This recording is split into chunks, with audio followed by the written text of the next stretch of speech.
What's up, my big fat friend?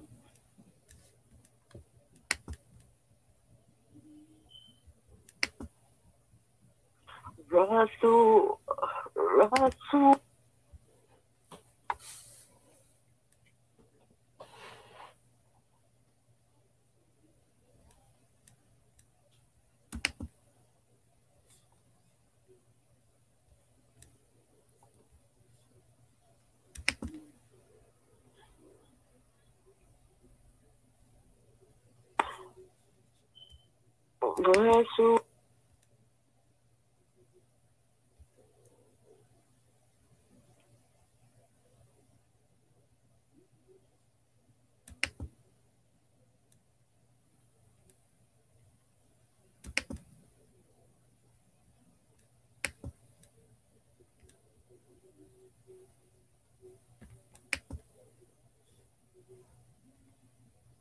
Welcome to another edition of DMV Sports Show. I'm your host, Rasul McGee.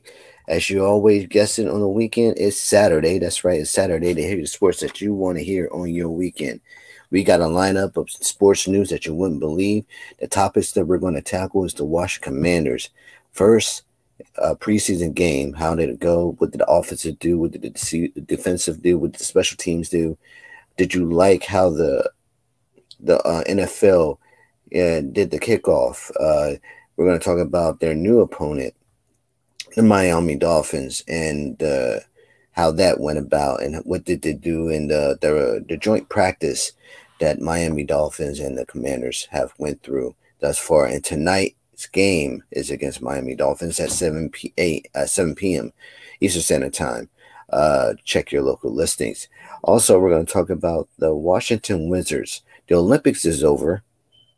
What did BILAL COULIBILY do? Since the French went and got the silver medal in the Olympics, and USA took the gold. Is this over for BILAL? We're going to get to that in a minute. We're also going to talk about the Baltimore Orioles. The Baltimore Orioles split the series with the Washington Nationals. It's now taking on the Boston Red Sox. They won one game. They won the first game. One in the second game, they lost by 2 runs. But the good news, folks, the Yankees lost 0-4. We'll get to that also. We're going to talk about the Washington Defenders, Washington Capitals, and many, many more. So if you want to call in, call-in number is 512-543-4662. Make sure you check your local listings and comment who you represents.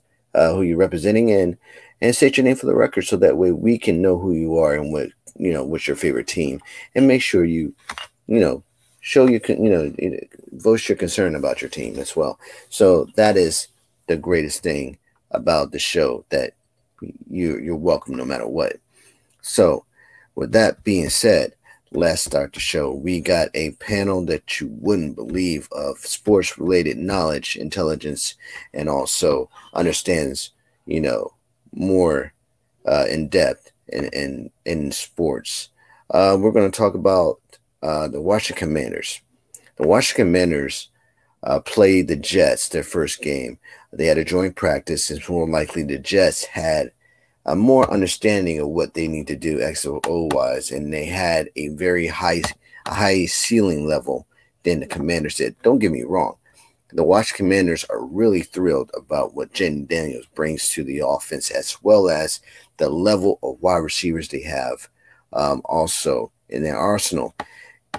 Breaking news, Martavis Bryant is a wide receiver that was a Steeler, now signed by the Commanders to give us more wide receiver depth. Now, what does this mean for the wide receiver rotation? That means that Jahan Dotson is not considered wide receiver number 2, or more a wide receiver number 3, which is a problem, because now you have Luke McCaffrey, who's also a wide receiver, who's normally in the slot, is also, a little bit more. He can dissect the defense a little bit more easy if Jahan is at number 2. But if Jahan's not in number 2 and Martavis Bryant is in number 2, that gives the wide receivers a more of a target to throw to. Now, don't get me wrong. I think, Johan Dotson is going to be with the team. They're not going to cut him because of this. It's to show what, Martavis Bryant can do in this offense of Cliff Kingsbury. Now, I think, in my opinion, this is a good thing for Martavis Bryant to be on the team because he gives us more of dimension in height and reach and more of a problem for other defenses. Now, is he going to be with the team? I highly doubt it. But Pringle, who's still with the team, could, in fact, be released and put Martavis Bryant into the rotation. So there's a lot of factors that can add up into here, which is a good thing. Like I said, it's not a negative thing because we do have the pieces in place on offense. So this is just to add more arsenal to the weaponry. Now, as for defensive-wise, I still see a warning light going off on defense.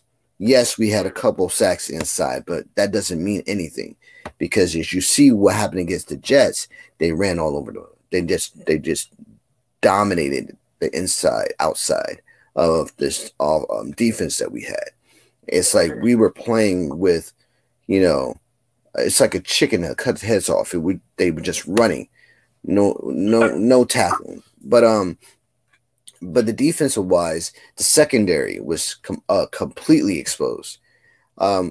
That's where my main concern is. Everybody was playing out of position. I know it's the first time on an actual field against an opponent, but still there was no X's and O's. It was more of a blank base scheme that they were running because they didn't want to give away the king and boodle. I get that. I know it's just preseason, but as I said before, the preseason sets the standards of understanding the scheme. You have to have preseason to understand the playbook to move forward. And this brings more and more concern to me as game 2 is tonight at 7 p.m. So as I'm looking at the Dolphins and what they did against the Falcons, I'm a little worried, even though it's preseason. Hey, football's back. More of a, and we're continue on moving forward. So after looking at the special teams and the new kickoff rule, I feared the worst, and it came to realization more penalties are going to be called. In this case, we're going to be heavily penalized because, one, we don't know what this kickoff rule is and how it's going to affect us in a regular game, a meaningful game. If you look at what happened in that game against the Jets benefited off of that kickoff rule while we were trying to figure it out what was going. So that's the problem with the kickoff. It's going to benefit the other teams if we know what we're doing on special teams. So with that being said, we got a lineup of specialties here who just called in. We got Eric. We got the co-host of the Hand Sports Show, Louis Tenor. We got Coach. We have Alex. And I think this is Big Steve here. So with that being said, let's get to the... Why did you forget me? You don't know anything. You don't need anything about football. You've been on Campbell Soup for the last 3 months. So what are you talking about? All right. Sorry about that, folks. Miriam has been on the Campbell Soup high for the last 2 years, and she just woke up. Now, let's go with... well, first, everybody say, how to say everybody. Say hi for the record. Good evening. Hey, good afternoon. Good evening. Good evening. Good afternoon. How everybody doing? Everybody had a good day? Hello. Yeah. All right. Yeah. So what we're going to do is we're going to start with Eric and end with Big Steve. And so the question now is, based off what you saw in a joint practice against the Jets and now the Miami Dolphins and the first game with the Jets, is your concern more of executing as a whole, or is it just what are your more concerns after watching the first game? That's what I'm going to ask. So let's go with Eric. First game gets just how would you rate ourselves based off that first game and preseason and during practice? Hey everybody, how y'all doing? All right. Hey. All right. Hey. First game. I'm doing good. It looked good to me. And I'm not ready to put them in the Super Bowl. We have no offensive line. I mean, you're going to hear me cry about that till we get one. Probably in a couple of years, so I apologize. No, you good. But, everybody focused on Daniels, ostensibly went off script. And I thought, first look, I thought it was a foolish, risky throw. Then I got all the angles and said, hey, that's kind of a cool throw. But after both looks, I said, hey, it might have been even better catch. So, we got potential there. And it's good. I like the new corner. He seems to be fitting in. I don't like the way that they're talking down Jahan Dotson. That's just me personally. Some people may have a better idea of his talent, but I see him challenging for number one year after next. But, a lot of things got hurt with Ron Rivera and the crew. People just didn't get coached great. And that was Dotson. He didn't get the opportunities. I don't think that he probably needed to, in the same manner that Powell and Heineke was mismanaged. I think that he was also mismanaged as well. So they're getting past that.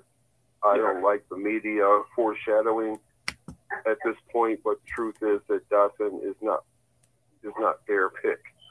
So, but we'll see. The competition is what they've been preaching. So we'll see if it's a true competition. Although I'm a little disappointed, I guess. I haven't heard about any fights in training camp.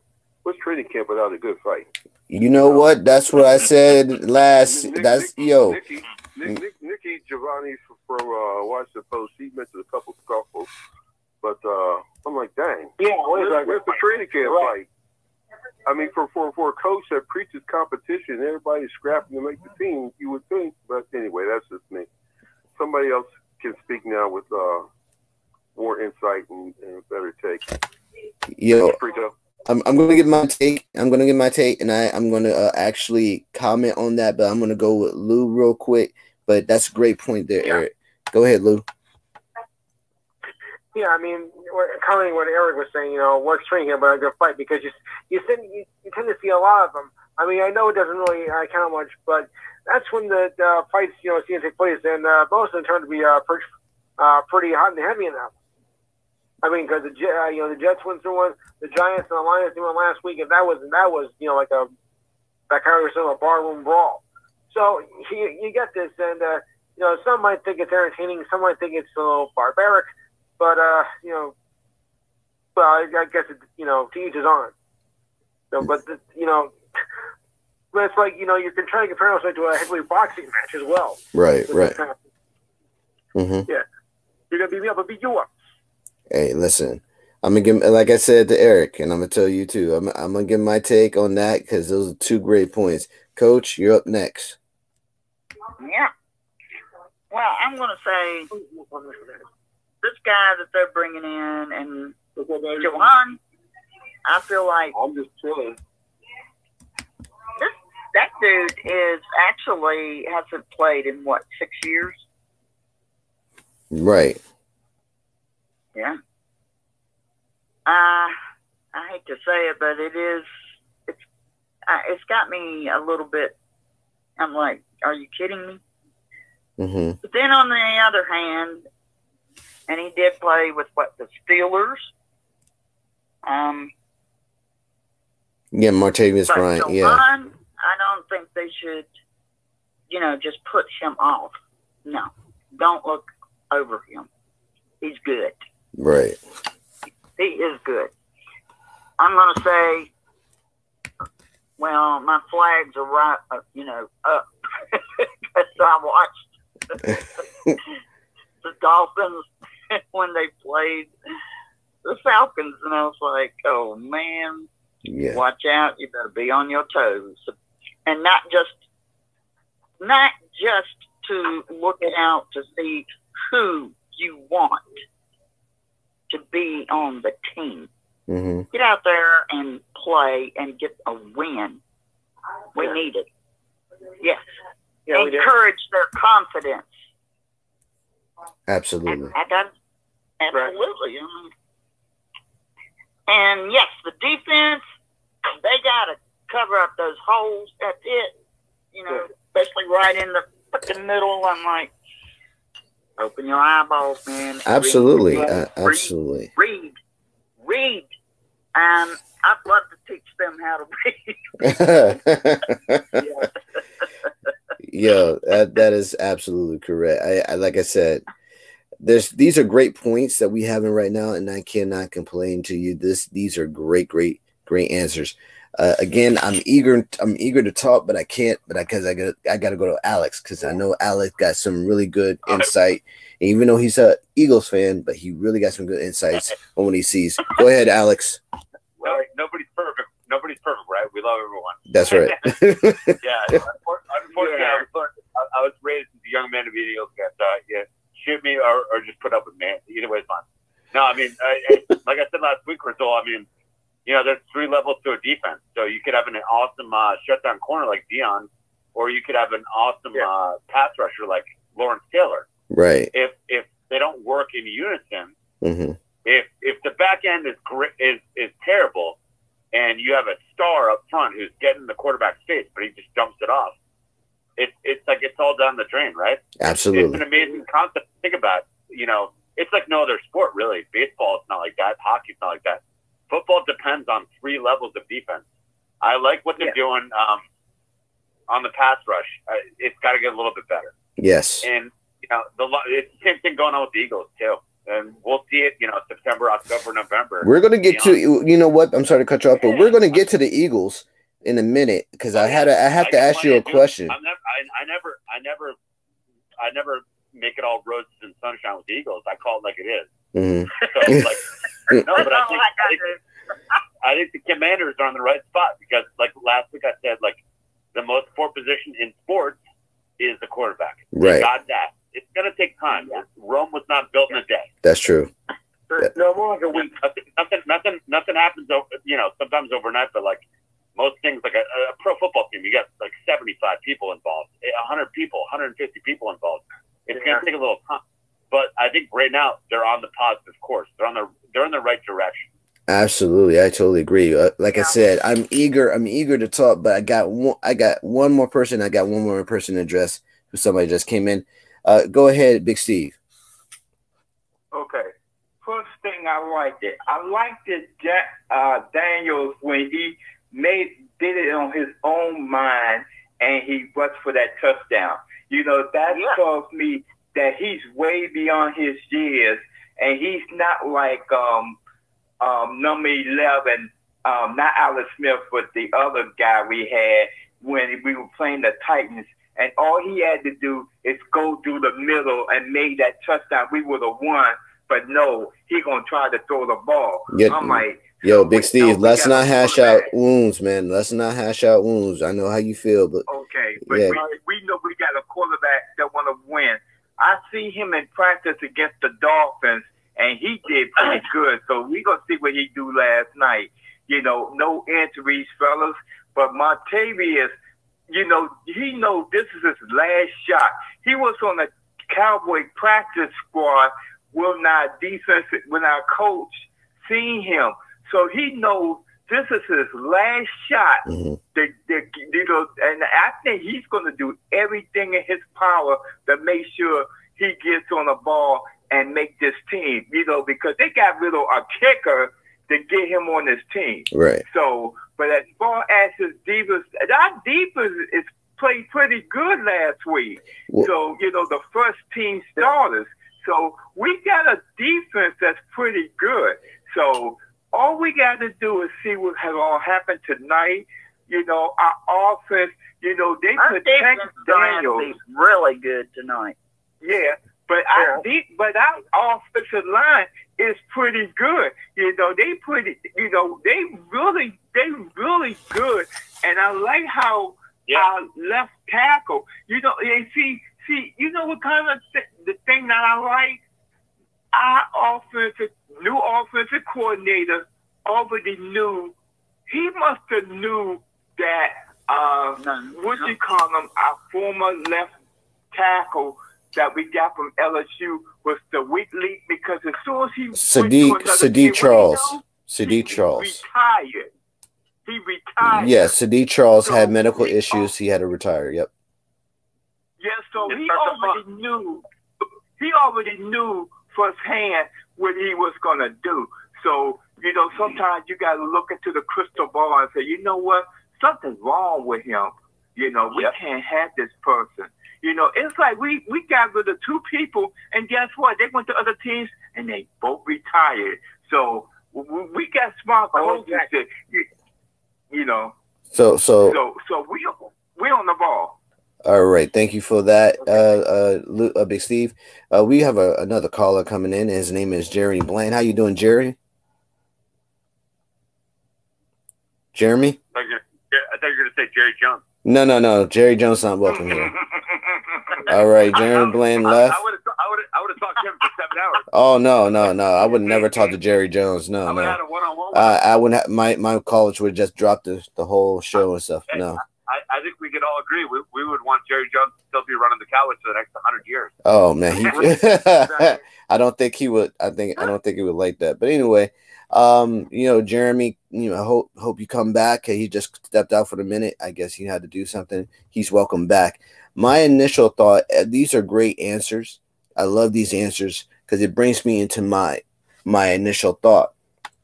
Now, as for the offensive line, yes, we having a trouble with injuries, just like we have a trouble with the quarterback. Marcus Mariota is out with a groin injury, and we have Hartman with the shoulder, so he won't participate. So they signed another wide receiver, a quarterback, and he's the guy who actually was in former Penn State quarterback who loves. Which one was that? I think it's McCoby or something. It has some Solby. It's not Driscoll, is it? No, Driscoll. No. Hartman has the shoulder, and Mariota is the one with the groin injury. So Driscoll and Daniels are 1 and 2, and then you got the sign-in McCoby, who's actually a Commanders fan, so he's at number 3. So the thing about it is, as I said before, Driscoll is not going to stay. He's going to go. This guy he's the dark horse out. You know, Mariota is going to stay the coach up. Daniels. Muscovy is going to be number 3. And no, Hartman's going to be number 3, and Muscovy is going to be probably on the practice squad. Now, as for the offensive line, as I stated before, we are going through some turmoil there, which is, you know, regular season. I mean, preseason. Ups and downs. I think the more and more as we get to, you know, our third game, which is against the Patriots, we get to see more of our offensive come back and see what this offense can do. Lord have mercy. My thing now, as to what, you know, Lou and Eric has said about fights. When you have a fight in the preseason game, or you know, or those joint practices like we had against the Titans, Texans, we had an understanding what we were about, and we did pretty good on defense and offense, but we just didn't get over that hump. I think a good fight in a practice squad like we did against the Ravens when we had Emmanuel Forbes, it didn't translate over. Right, because we didn't have a better coaching staff. We didn't have a better understanding. We had a weak defensive coach and a weak play calling, but everything else was right. Yeah, we had a great special teams, but we didn't have that leap over. And I think so important. Well, our special teams is not. They need work. Well, right now, I mean, so my quick 2-second interval, like, dude, it's so important. As you know, man, especially in football, there's so many different moving parts. It's a massive roster. The coaches are so important. Correct. You know, look at the Eagles. Were 14 and they meant nothing last year. Yes. They spiraled into a toilet bowl. Well, now they have brand new coaches. We'll see what happens. Last year they didn't have the coaches. The horses need the owners. The coaches, the players need great coaches. Correct. It can make a huge difference. No, you're absolutely right, and that's the problem with the components to make your team go. If you have one short link in the process, that team is not going to go over the hump because of that one particular scheme that's failing in the system. This is the same thing. I don't see that this year. What I see is the components are either damaged, they need to upgrade, so that way the wheel can keep turning. In this case, now Steve made a point about we did pretty good on defense. I would say you're correct, but you're still missing the point of the edge rushers. Now, as Alex has stated, you need better pass rushers for your defense to fully be well and an oiled machine. And that's what we don't have. We don't have edge rushers. We got great inside presence. Don't get me wrong. We have better we have a better nickel coverage. We have a better dime coverage if we're running 3-4. That's what's good about it, because now you have a linebacker that can actually go and attack the quarterback. But remember, when the opponent's offense can block every single defender on your defense, he's able to throw within 4 seconds down the field, 30 yards, to complete and get a first down in your red zone. You don't want that to happen if you're in the driver's seat and you just dominated 3 quarters and they're within one touchdown of winning the game. If you can't get to that quarterback, guess what? You lost that game, and now you have this massive media carousel asking, why didn't you block or sack the quarterback? Because you don't have a pass rush. And result, I mean, to bring it back real quick, I'm sorry, I'm not trying to steal anyone's time, but like, think about it this way, just to build on your points. You could have Eric Green, or the All-Pro corner back in the day, Hall of Famer for the Redskins. Right. If no one's getting the quarterback 5, 6, 7, 8, I don't care if you're Deion Sanders. No one's covering anyone. Right. If you're not hitting the quarterback, they're going to complete passes on 3rd and 13. Right. No one wants to see if you're a Cowboys fan like Lou, if you're Redskins, Commanders, or Eagles fan like me. It's the most frustrating thing in the course when you're watching. Get to the quarterback. It starts up front. You've got to have a good pass rush. Absolutely. And that's my point, Alex.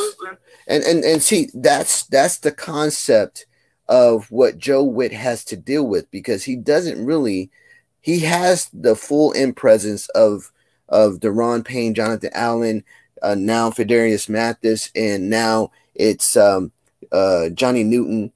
He has the built inside presence, which is great. If you don't have that edge rush, and if you have the one thing I can actually say is I'm not fearful if we go cover 0 one time, because we have the speed on the edge rushers with Louisville, who can actually go in the gap B and make that the stop for the running back and have them to punt. I'm fine with that. But do not go cover 0 20 times in a game thinking that your ability can stop another ability of another player who's just twice as much fast as you. That's my problem. No. All right. You can't leave a secondary vulnerable. Yes. You can't throw the kitchen sink at someone if you don't have the back end. Correct. I think that the Commanders do have that. Correct. They should not have to take that risk. They should be able to bring the heat with 4 guys up front. Yes. I don't think Chase Young ever lived up to his billing. You guys are the experts. Correct me if I'm wrong. Sweat was, but you guys can. It's easier said than done. You're not that far away from being a really good team. I agree. Starts to hunt. I agree with that too. So I'm a bozo in the buzz. I'm no better than anyone. But no. From looking from an outside view, you are.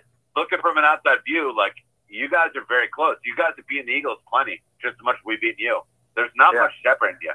Now, you don't have Sweater or Chase. Not a big deal. Chase Young is a big bug. I would be thinking the Lord, you got to pick out of him. So he was a letdown. So no. Get someone hungry. I would be addressing the defensive line 3 or 4 times in a row if I'm drafting next Commanders front office. No, and you just made my point there, and you just killed it with it. This is what I was saying before. You have to reassure that you have the components there to make your defense more feared. Now, to your point about Chase Young and Montez Sweat, here's the thing about Chase Young. Chase Young was used as a he was more used as a blitzer in Ohio State. We used him as a coverage and blitzer in a linebacker sense. We didn't use him effectively because we did not let him go after the quarterback as much as we needed to. We let him drop off into a OLB coverage, which is responsible for the outside. We wanted to keep him. We definitely should have kept him. Number 1 pick in the world. If I'm a defensive coordinator or Snyder or whoever that, if I'm picking number 1 and I take a transcendent, incredible athlete, I'm adjusting my defense. The best coaches adjust their parameters around the athlete. Right. Don't make him into something he's not. If you're going to draft him, let him play the way he played at Ohio State. Well, see, that's the problem. That was the problem of Del Rio. Del Rio believed that he could drop him off. Would not listen yes. to his players. So Del Rio's concept was coach doesn't listen to his players. I'm sorry, but he's not worth a what. So what happened was Del Rio thought his scheme is based on players communicate. But what you have to understand is you communicate to your players so they can react to the play calling. If you're telling your players, hey, listen, I want everybody on cover 0. Everybody get to the line. I want the safety to walk down, and you're responsible to helping out the outside line. So so what you're doing is you putting the linebacker in and dropping him off to the sideline so he can cover the sideline to the inside of the right tackle. You're doing that. And what you're doing is you're getting a hole in the middle for a running back to run up 30, 40 yards for a touchdown, which is a complete failure in the scheme. You're only supposed to use cover 0 in case of 3rd downs or 2nd and 15, because if you drop everybody off, they can't get 15 yards at the 1st down unless you break coverage. That's what happened several times. So in this case, we have Joe Witt, who understands that you can't run cover 0 20% of your defense and expect that your offense of the opponent is not going to go and sit on the bench and look at it. This is what they're running. Kill it. Go ahead and get that wide receiver or that tight end in the middle on the bracket route and throw it to him. And I guarantee you they're going to keep running that same play. That's what they've been doing. I believe there was a game against Dallas Cowboys where Dez Bryant had ran a bracket route and a comeback route, and we were using, I think it was 2 men over.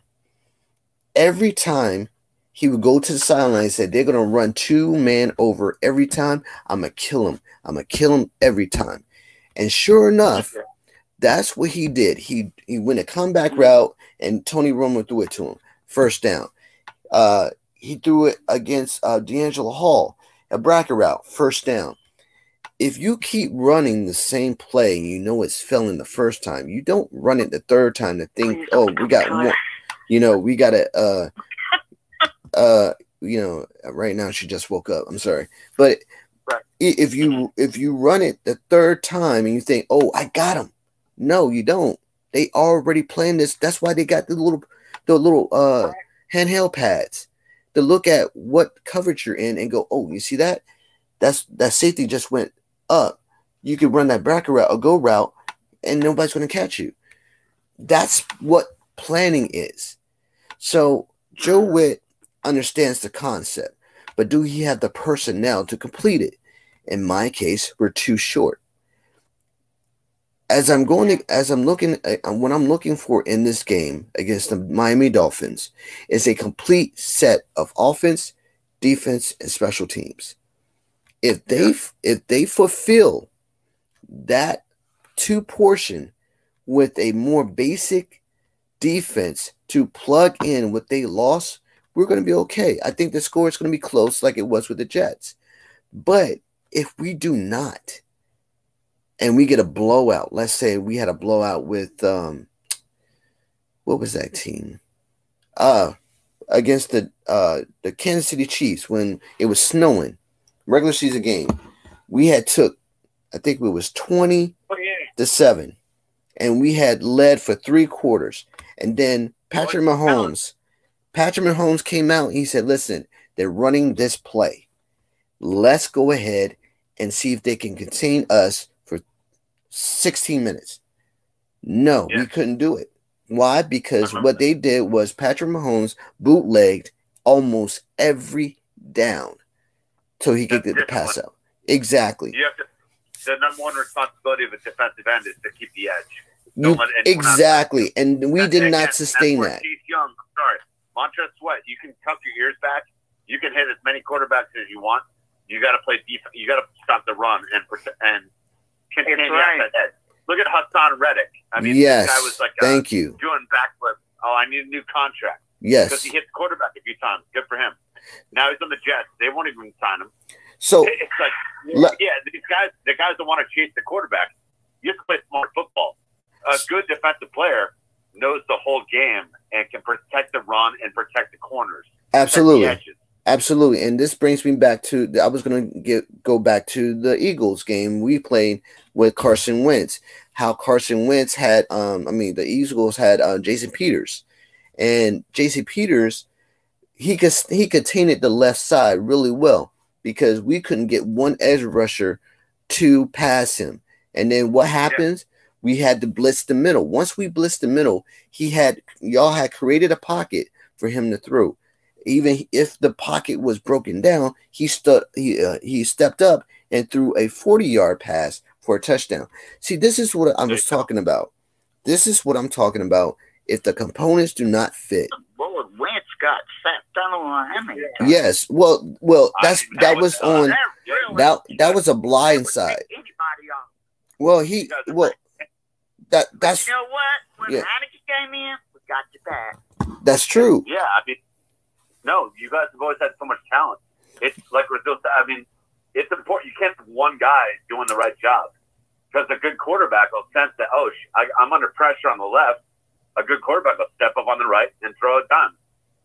And that's you need a full pass rush. You can't have one or two guys doing the job. You need everyone on the line in sync together. Correct. Yeah. And when you start to have a lack of pass rush like the Jaguars in 2000, when you have like a lack of pass rush with the Browns in 2012, when you had a lack of pass rush with what was the other team? I think it was not Carolina, was it? No, it was somebody else. I forgot. The Cardinals. When you had the lack of pass rush, you had what they did was to solidify their pass rush. They brought the safety down. We had the same thing. When we brought the safety down, we dictated to the offense what was going to happen. That's how Brady picked apart us. That's how what was that guy's name? Aaron Rodgers picked apart. See, these teams that know exactly what you're going to do, they have fun with it. As soon as you walk that safety down, they know there's nobody in the backfield to protect that touchdown, right? So they throw every time. So you know you got your faster receiver on the left side. All he has to do is stop and go. Once you get in stop and go, you're done. That's it. That's game over. If you have to bring a safety down, it means your D line is not doing the job. Exactly. Exactly. A B- quarterback might not see it, and Aaron Rodgers. We can name 20. Josh Allen. They will. Mahomes. They will actually kill you over the top. Oh yeah. Every time. So that's what I'm looking for tonight's game. Tonight's game is going to be 1000% on the defense. Now, as I stated before, and I'll say it again, Joe Witt has a ton of talent on his team. We got the best linebackers. We have right now the best front four in football, in my opinion. We have the best talented defense, but we're lacking two natural components. I think we should be dominant on defense against the Buccaneers on day one. Now, I know that's a lot saying against the Buccaneers, but you know what? I believe that this defense would shine if we're running the correct scheme. Now, I don't know what the scheme is. The scheme is now up in the air because, you know, Joe Witt has not really – right. So Joe Witt is not really telling us what the scheme is going to be. But if you look at what we ran against the Jets, it was a base weak defense, and we allowed 20 points, and the Jets only allowed 17. Now, Fred Smoot, Santana Moss, London Fletcher, Sean Springs, all stated that this doesn't mean anything. Well, to them, this first preseason doesn't mean anything, but to the fans like myself, you start to see a pattern. You start to see a pattern in this. Now, 2 years ago, we had the same type of. We actually won more games than we lost. The year before that, we lost the same amount. Again, 17-20. That was Jay Gruden. But if you look at the years during the preseason, we scored 17 points every single time. Every single time in the first game. First game, 17-20, 17-20. This means that we're running the same base defense and giving other teams more chances to win. They knew what they were going to do. Exactly. Yes, they did.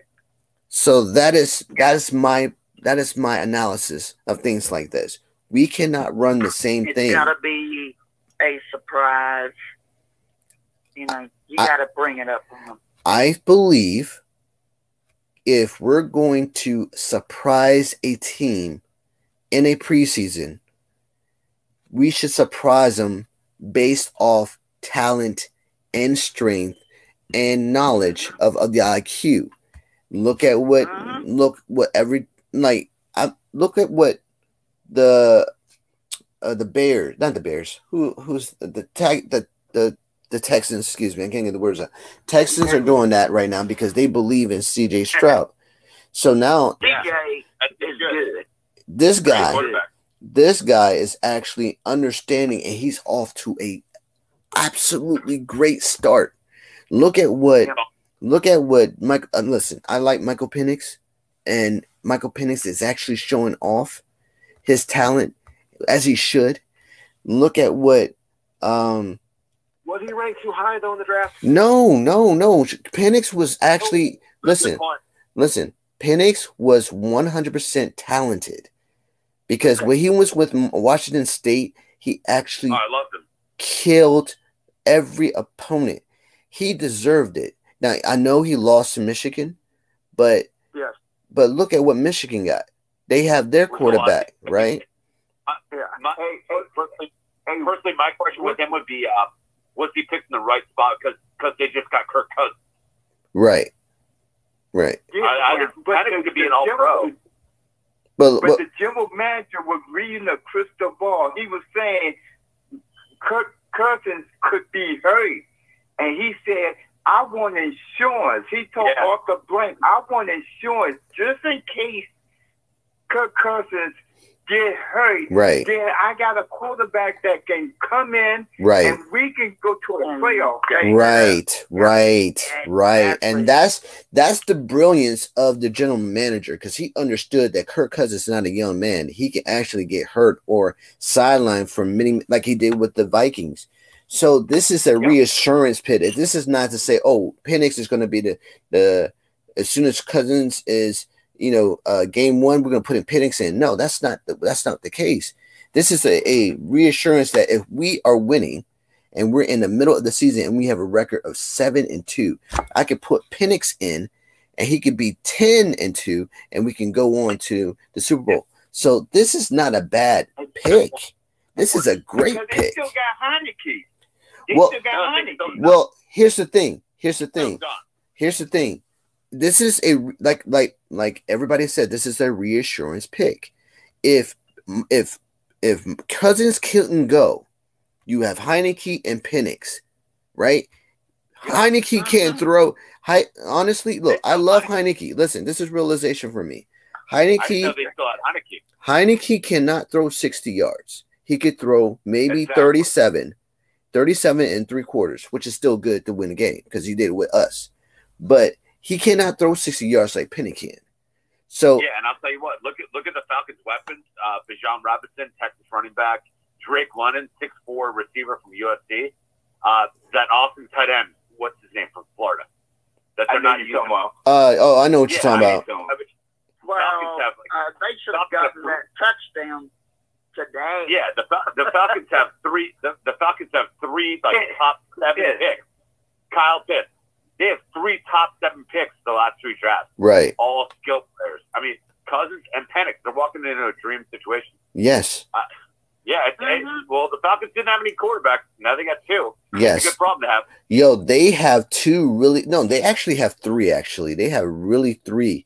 I'm not counting Cousins. I think they have one on the practice field. Yeah, Heineke is definitely the best. I've always liked him. Yo, I was always worried. I was always curious why at that time the Skins, why they walked away from him. I liked him a lot. He had a good connection with McLaurin too. Yes, that's true. And we wanted to keep him. We wanted to keep. Yeah. The fans wanted to keep because he brought excitement back to the stadium. Man, he brought the fans. Yo, we had 5 game winning streaks. He had 3 game winning streaks plus the 5. That's a total of 8. Yeah, I don't need a Mahomes. Like, hey, I had Jeff Garcia. We had Nick Foles. We didn't need the best. We want some excitement, and then that makes your team better. That makes your team better. Like, you don't have to be the best quarterback in the world to win a Super Bowl. So listen. It takes teamwork. Yes. So I want to go over some stats against the Washington Commanders and the Jets stats. Now these are some really good stats, and this would make you believe in Kingsbury's offense. You know, the total yards was 331, 212 passing, 119 rushing, 4.9 yards per play. So which means that our offense outplayed a little bit more than the Jets, but we still lost by 3. But listen to the Jets: 292, 174 passing, 118 rushing, and 5.5 yards per play. What does that mean? That means that the Jets made more plays in overall to beat us, which makes sense because they ran the ball. The quarterback did a scramble for more yardage. The running back ran more yards for a first down. The wide receivers caught more of a pass for plus yards after catch and ran for it and got caught. I wouldn't get too excited over those numbers. I mean, yeah, they're nice and they're pretty and everything, but we had a guy here. What was his name? I can't think of his name right now, but he was here and he ran that college style offense too. You know what I'm saying? Mm-hmm. And got all these gaudy numbers and stuff like that, and we lost a whole bunch of games. But it does come down to coaching. Yes, it does come down to coaching. Yes, and that's the bottom line. We can amen. We can talk about one part of the team. Oh, they're not doing so good. And the other part of the team, well, they did so good, but they still had the same coach. Right. You know what I'm saying? The same coach that we dogged Howell and Heineke for, right? They had bad coaching, but Terry's doing great with 1,000 yards per season. You know what I'm saying? So something's got to give there. Mm-hmm. Something's got to give there. And that is as far as the Skins go. We'll see. I'm not a big, like I said, Cliff, and the point I guess I was trying to get around to make it was Cliff Kingsbury too. You know, his offense always has gaudy numbers, right? Right. When has he won with them? True. His team barely make the playoffs. You know, when he was like in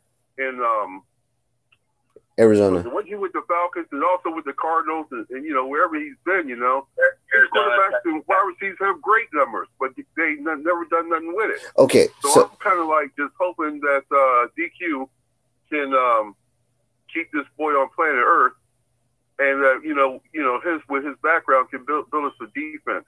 So I don't see us having the greatest D line. We're still very weak on the ends. yes. The linebackers, yay. You know, we got some young talent. Let's see what they do. They got to execute. Yes. So Our back four, ooh, we need help. so I mean, I want to love Emmanuel Forbes, but he got to show something quick because he'll be off the team next year, I hope. so with that, you Eric, you're right. What I would say to you is that the reason why that Kingsbury hasn't really done anything with it is because those organizations had injuries to their primary, playmakers, and they couldn't they couldn't go further than what they wanted to because of the reserves they had, right? Yeah. So that's probably why he hasn't really done it. Some unfortunate injuries, locked him down or locked the organization down, so they couldn't move forward. We got to move forward. Yeah. I mean, I love this conversation. Y'all have great answers. We got to move on to the Washington Wizards. Now, the Washington Wizards, their season's done, of course, but they had just had the schedule made, so we get to see who's going to play on what limelight. But before we get to that, Bilal Coulibaly, right? Bilal Coulibaly played on the French team. We drafted him, right? Okay, we didn't hear nothing about him. He scored maybe 11 points. What does this mean? Because his counterpart had more points in the paint than him, dishing out the basketball. And we crushed him on the national stage. Hats off to him. I mean, nothing to diminish the guy. He got a silver medal. Hats off to him in the Olympics. Yeah. But the man scored 11 points. Now, remember Tony Parker, who was with the French team. Beating off the other players? No, he just didn't get he didn't get into the game until the final medal game. I'm a massive for the Eagles in the dumpster for now. Like, I'm a massive NBA fan. I know Coulibaly, like the back of my hand. Mm-hmm. That guy is going to be great. I don't know. Points. Dude, I don't know. He is so early. He is so young in his career. It's like saying, why did Giannis score 9 points when he was 18? Coulibaly is a great pick. That's why they got rid of Danny Abaji. I still can't say his name, but I just want Danny Adinajad. Yeah, but that's why. I mean, I think Coulibaly is going to be awesome. That's all I want to say. But see, I don't like Denny, and I don't like Bilal, and this is why. Denny played like he was in Tel Aviv, right? He knew that if he could be in the NBA and bring his style to the NBA, it would flourish. He scored 43 points against the OKC Thunder. I don't diminish what he did, but he still plays like he's in Tel Aviv. We don't need that. We need you to play with the team. And he kept doing the same thing over and over again. And the NBA bullied him. I'm not going to lie, folks. If you look at the tapes that we played, each team took the ball from his hand and he threw his hands up like, are you going to call a foul? No, this is not the International League. Go play the basketball, right? Bilal kept making the same throws. Play basketball. Yeah, that's what he kept doing. They took the ball, they literally took it out of his hands and they dribbled. He was like, call the foul. No, they're allowed to steal the ball from you. You just come on, stop doing that. Every game he did that. So the next thing I want to say, Bilal. I mean, if the coaches don't see that and correct it, I mean, come on. Exactly. Is that the game is more tough? The game's more tough. You elbow the person. Look what Michael what's his name? Russell Westbrook did. He'll elbow you in with the shoulder in the chest, and the refs are not going to call that. So what makes you they're gonna take the ball away from you and then go score? You got to go back on defense, and then when he goes on defense, he gets the foul. He fouls out. So now what you're doing is you're thinking, can this guy get any worse? And yes, he was labeled first year the NBA's worst player, and now the second year he was the most improved. No, he was not. He just got lucky and scored 43 points. Because if you did that every single game, we would have won something, but we didn't. Right. But now Bilal. You got a new season coming up, right? True. Bilal scored 20 points. He had one block, and he had, 17 turnovers. So I'm thinking, yeah, this is not going to work. You know, we could turn the ball over ourselves. You don't need one player making 17 turnovers and scoring 20 points. 20 points, congrats. You scored 20 points, but your average is 2.4 points per game. And you're happy by 20 points? Stop it. Stop, man. You're killing me. But that's just me. I believe if we're going to make some noise, you got to score at least 25, have a monster night. 25, at least 10 rebounds, 5 blocks, and at least 3 assists. I'm not asking. Do your job. You know, exactly. If they didn't believe in him, they would remove Denny. Denny and BJ, they played the same position. They believe in Kalbaz. I know they believe in him because they believe he's a raw talent, but you don't. I don't see the raw talent. You know who I see the raw talent in? I see the raw talent in Keyshawn George out of Miami. Yeah, I like it. That guy can actually block and shoot and 3 and get in the paint. He's not like John Wall or anything, but he actually understands he could break down the defense. Now, don't get me wrong. I love Bob Covington. Bob Covington is actually pretty dope. I like him too. Now, Alex Sarr. I like Alex Sarr. That's who the Wizards got for Denny was the point guard from Maryland. Right. Well, he's from Pitt. He better be good. Bob Carrington is from Pitt, but I think Alex Sarr could potentially be the best player we got from the draft, even though he didn't have a good job, a good outing in the summer leagues. But he will be a fearful for us. He's the Maryland guy. That's what I meant to say. The new point guard, Carrington. Yeah, Carrington. Yeah. I think if we have a better bench, we'll come out better. I think we'll have more of 45 points from the bench. We got to move one more time. We got 3 minutes left, but I got to move through this. Baltimore Orioles, they actually won against the Red Sox and lost this just past one by 2, 10-12. Now, Lou, the Yankees lost by 4 runs, 0-4, which means that we are 1 game taking back the first place. So, folks, this is going to be a up and down season. But like I told you every year, this is our year. And I hate to sound like I hope I don't sound like a Cowboy fan. I'm just playing, bro. I'm just kidding. Don't pick on him. No, I'm not picking on him. I am not picking on Lou. Lou's my friend, man. I'm picking on. Okay. Yeah, I don't know what happened.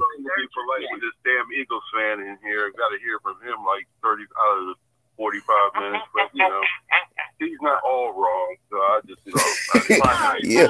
One thing I like about this, we got an Eagle fan, we got Commanders fans, and we got Orioles fan, and we can all have a joke. We got a Dallas fan. Yeah. I was talking the whole time about the Commanders. So, if you can't take an outside view, I love Orioles. And you know what? And we'll welcome you, Alex, every single time. You're great. And you know, you are welcome every single time here and talk about football. And we're going to talk about the Eagles. We're going to talk about Commanders, Giants, and the Giants actually had a little problem with the Texans today. All right, Yeah, and they couldn't because they kept throwing interceptions. It was great. I loved it. But we're here to talk about sports. Absolutely, Eric. With that being said, it's 1 minute. We couldn't finish. Dog, we get so wrapped up. I love it. I want to thank Lou, Eric, Coach, Alex, and Big Steve. I want to end Jeremy. Sorry, Jeremy Blanding, you didn't come in, but I want to thank everybody coming in and appreciate. You forgot me. Miriam. Okay, we'll thank you about you too. Miriam now. She's part of the family. I don't know. She just eats. Me. I don't exclude you. I don't exclude you. You eat Campbell's soup and you fall asleep half of the show. But anyway, we welcome everybody. So with that being said, you're human first, everything second. You're conquerors by definition. So go conquer your dream. I want to thank everybody. Welcome here. And next week we're going to talk about. Okay, this is why I got to mute you every single time. We got to talk about the Commanders and the game against Miami. We're going to talk about the Orioles that they won against the Red Sox, and also we're going to talk about more sports related issue and the NBA and NFL. And we didn't get to the schedule, but we'll get to that schedule next week. So check your local listings, folks. Watch that game tonight. It's at 7 p.m. Local listing Eastern Standard Time. So be safe and have a great weekend. And I'm out. God bless you. I love you, Ray, y'all. All right. Love you. No, you don't. Stop. All right. Have a great. There we go. All right. Be safe, everybody. God bless. God bless you. I love you, my big crack. No, you're not. Stop it. At least. All right. Thank you for tuning in to the DMV Sports Show. I hope you liked our entertaining our commentary, and I hope you liked what we bring to you. Make sure you check in us next Saturday when we talk about Washington Wizards, Washington Capitals, Washington Defenders, Washington DC United, and also make sure you come in and represent your team as well. You're human first, everything second, so go conquer your dream because you're conquerors by definition. So have a great weekend. I'm out. Peace.